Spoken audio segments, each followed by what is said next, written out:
आज हम आप लोग को जो है क्लास 10th से रिलेटेड जो है समांतर श्रेणी का कुछ परिभाषा बताने जा रहे हैं और समांतर श्रेणी कितने प्रकार के होते हैं, समांतर श्रेणी किसे कहते हैं। ठीक है, तो सबसे पहले ये जानेंगे समांतर श्रेणी क्या है। समांतर श्रेणी को इंग्लिश में सबसे पहले तो ये अर्थमेटिक प्रोग्रेशन कहलाता है। इसको इंग्लिश में इसका फुल फॉर्म होता है अर्थमेटिक प्रोग्रेशन, जिसको शॉर्ट में एपी कहते हैं। क्या कहते हैं?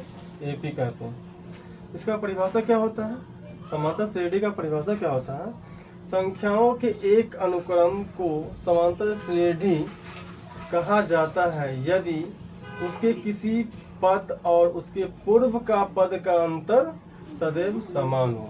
ठीक है, समान अंतर का मतलब क्या? समान अंतर, चाहे वो घटते क्रम में हो चाहे वो बढ़ते क्रम में हो, लेकिन अंतर समान होना चाहिए। ठीक है, यह समान संख्या समांतर श्रेणी का सार्वंतर कहलाता है। दो संख्याओं के बीच का जो अंतर होता है वो हमारा सार्वंतर कहलाता है।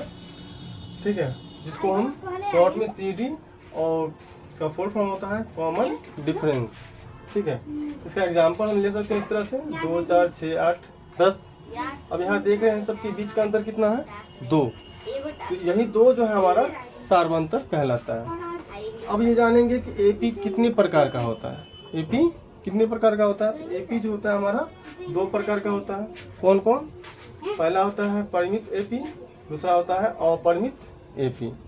तो अब हम जानेंगे कि परिमित एपी किसे कहते हैं। ठीक है, परिमित एपी किसे कहते हैं? तो परिमित एपी जो है जब किसी एपी के पदों की संख्या परिमित हो उसे परिमित एपी कहते हैं। परिमित एपी के अंतिम पद होता है। ठीक है, इसका जो संख्या लिखते हैं इसका एक निश्चित होता है। जैसे हम यहाँ लिखे हैं 3, 6, 9, 12, 15, एक निश्चित है, तो उसको हम परिमित एपी कहेंगे। और दूसरा होता है अपरिमित एपी।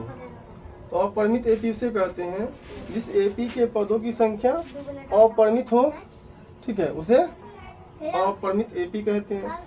अपरिमित एपी के अंतिम पद नहीं होते हैं, तो संख्या जो है अनिश्चित रूप से कहीं भी जा सकता है। ठीक है, जैसे हम यहाँ एग्जांपल दिए हैं 4, 8, 12, 16, 20 ...